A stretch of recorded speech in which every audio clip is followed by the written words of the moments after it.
સ્વાગત છે. આપણે આજે હેલ્થ ધોરણ 6 ઇંગ્લિશ સબ્જેક્ટ એમાં હેલ્થ ઇઝ વેલ્થ એમાં આપણે ક્વેશ્ચન આન્સર જોઈશું. તો મૂડ, તો આમાં તમારે રાઇમિંગ વર્ડ લખવાનું છે.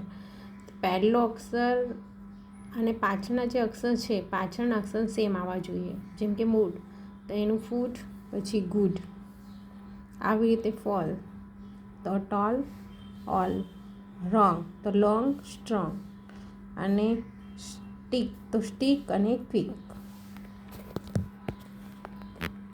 જોઈ શકો છો તમે અહીંયા મેં લખેલું છે. ઓનલી આપણે ક્વેશ્ચન આન્સર આ વિડીયોમાં જોઈશું. પછી અહીંયા જુઓ મેચિંગ જોડકા છે. તેમાં તમારે ઓરેન્જને ડી, ઓરેન્જમાંથી શું મળે આપણને? વિટામિન સી, તો અહીંયા ડી ઓપ્શન આવશે. પછી બીન્સ, તો બીન્સમાંથી શું મળે?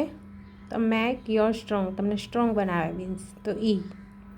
પછી એપલ, ત્રીજાનું છે એપલ, તો એપલમાં શું આવે તમને? Have a fibres to keep ટમી happy, સફરજન ખાવાથી આપણું પેટ ભરેલું રહે, એટલે બી ઓપ્શન ત્રીજામાં. પછી ચોથામાં સ્પિન છે એની પાલક મેક યોર સ્ટ્રોંગ, તમને સ્ટ્રોંગ બનાવે છે, તો ચોથામાં સી. પાંચમામાં કેરેટ્સ એટલે ગાજર આપણી આંખો માટે જરૂરી છે, તો હેવ અ વિટામિન એ, તો એમાંથી વિટામિન એ મળે. પછી પેજ નંબર 5 ઉપર આવીએ. એમાં જુઓ fill in the blanks with the most appropriate word given in the bracket and beside the stand. કૌંસમાં તમારે જવાબ આપેલા છે, અહીંયા તમારે એ પ્રમાણે શબ્દોને વાંચીને એ પ્રમાણે ભરવાના છે. જેમ કે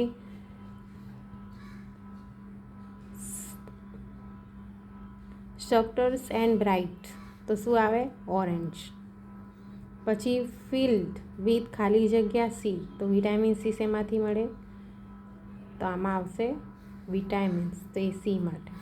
પછી એપલ ક્રન્ચી એન્ડ ગ્રીન, તો એપલ રેડ પણ હોય અને ગ્રીન.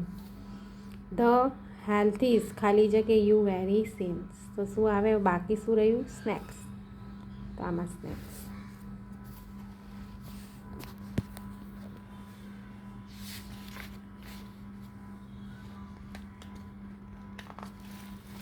પછી અહીંયા જુઓ પેજ નંબર 6 ઉપર કમ્પ્લીટ ધ ક્વેશ્ચન આન્સર, તમારા જે ક્વેશ્ચન આન્સર છે એને સોલ્વ કરવાના છે. હુ કેમ ટુ પીટર હોમ્સ, તો પીટરના ઘરે કોણ આવ્યું? તો અહીંયા લખવાનું તમારે guest come to Peter's home.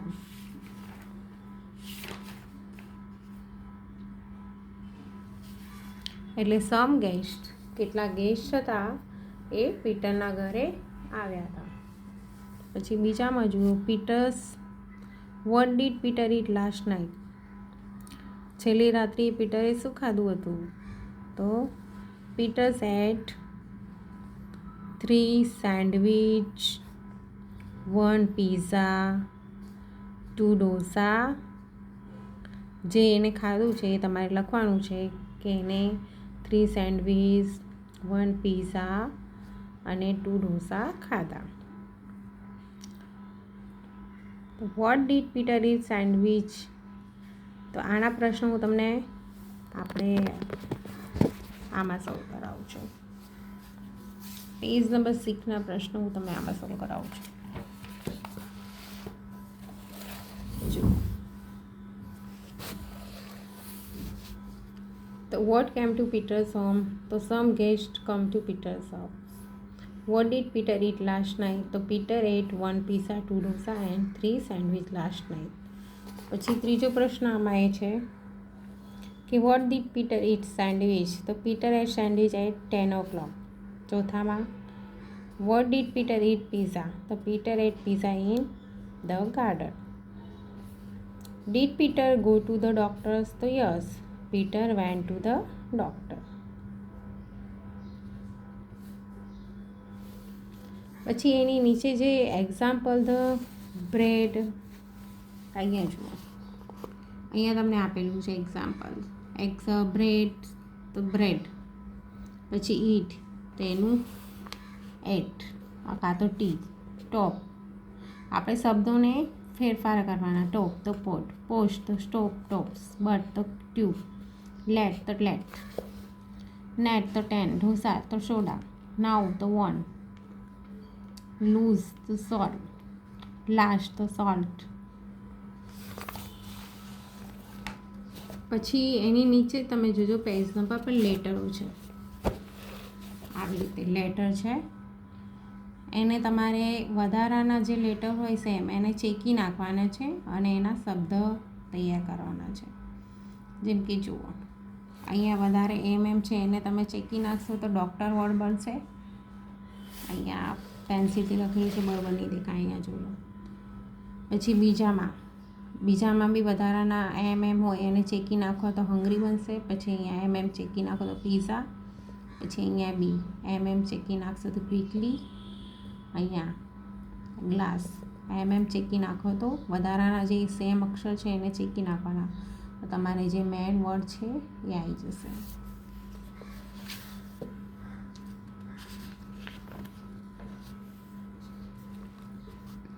હવે આવી રીતે એક કોષ્ટક આપેલું છે, એમાંથી તમારે પ્રશ્ન સોલ્વ કરવાના છે. તો જુઓ આ પ્રમાણે કોષ્ટક હશે તમારી બુકમાં, અને પછી અહીંયા તમારે એના આન્સર સોલ્વ કરવાના છે. કે વોટ ઇઝ, પહેલો પ્રશ્ન જુઓ, what is the total amount of the bill.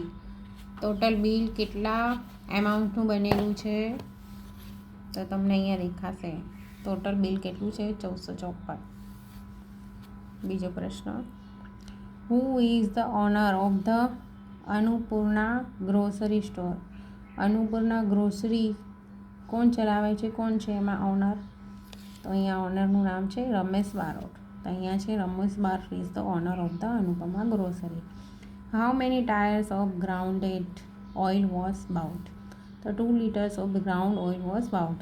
તેમણે કેટલા લીટર ઓઇલ ખરીદેલું છે, તો અહીંયા જુઓ ગ્રાઉન્ડેડ ઓઇલ 150, 1 કિલોના 150, તો 300 રૂપિયા થયા, તો એમને 2 કિલો ખરીદ્યા હશે. પછી when was this invoice generated. તો this invoice was generated on 21st October 2024. આ જે બિલ છે કઈ તારીખનું છે, તો અહીંયા તમને તારીખ આપેલી છે. આપણે કોઈ બી બિલ લઈએ તો એ બિલ ઉપર ડેટ હોય છે. જો અહીંયા છે તારીખ. પછી 5મો પ્રશ્ન, was the GST amount included in the invoice. GST bill કેટલું છે, એમાં જીએસટી બિલ એડ કરેલું છે, તો આપણે લખવાનું કે yes the GST amount was included in the invoice.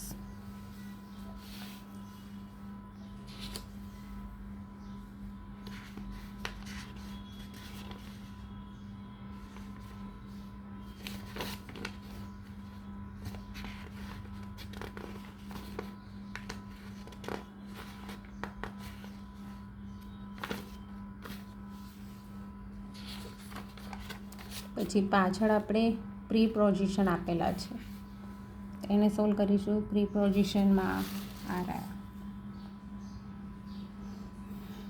ચિત્ર જોઈને એના જવાબ. The cat is behind the computer, the dog is under the bed, the bed is between the window, the books are in the box, the computer is on the table.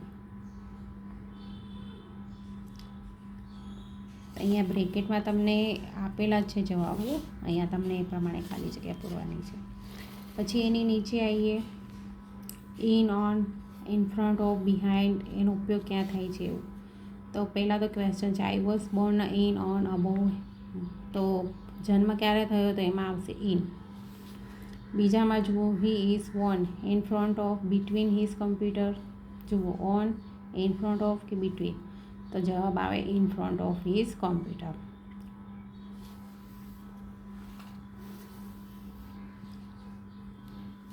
ત્રીજામાં, the picnic is planned in, on, in to, Sunday. 3 option છે, એમાંથી સાચો જવાબ લખવાનો, તો આવશે the picnic in planned on Sunday. આપણે Sunday ઉપર પિકનિકનો પ્લાન કરીએ છીએ રજાના દિવસે. ચોથો પ્રશ્ન છે Hiral hid behind between under. 3 option છે, એમાંથી આપણે સાચો ઓપ્શન પસંદ કરવા. તો Hiral hid behind the tour. Kiva swims into in above the pool. તો કિયા સ્વિમ્સ ઇન્ટુ ધ પૂલ. પછી અમુક નીચે જોઈએ આપણે છોકરાઓ શું ક્રિયા કરી રહ્યા છે એ આપણે લખવાની છે. તો આ લોકો શું કરે છે? દોડે છે. તો દે આર રનિંગ. એવી રીતે બીજા ચિત્રમાં જુઓ, 2 છોકરીઓ ઝાડ ઉપર છે. The girls are sitting under the tree. Seat છે તો એનું સિટિંગ આઈએનજી લાગશે. પછી અહીંયા જુઓ, ધ પેન્ટર ઇઝ વિયરનું શું થઈ જશે? Wear ING a white cap on his head. ત્રીજામાં જુઓ, ધ બોય ઇઝ વોક. તો વોકમાં ING, the boy is walking on the path. Is અને આઈએનજી લગાડવાનું છે. પછી ખાલી જગ્યા તરફ આવીએ, એમાં જુઓ ઇઝ એમઆરવાળી ખાલી જગ્યા છે અને કૌંસમાં તમને ગો આપેલા હોય. તો ઇઝ અહીંયા આઈ છે તેની જોડે એમ અને ગોનું ગોઈંગ. બીજામાં જુઓ પ્લે, તો વી છે તેની જોડે આર, પ્લેનું પ્લેઇંગ આઈએનજી લાગશે પાછળ. પ્રથમ એક વચન છે તો ઇઝ, સિંગની પાછળ આઈએનજી સિંગિંગ. ગર્લ્સ બહુવચન છે તો આર અને પ્લેમાં આઈએનજી પ્લેઇંગ. ટીચર એક વચન છે ઇઝ, ટીચનું ટીચિંગ આઈએનજી લાગશે. પાંચમામાં આઈની જોડે એમ, રીડનું રીડિંગ.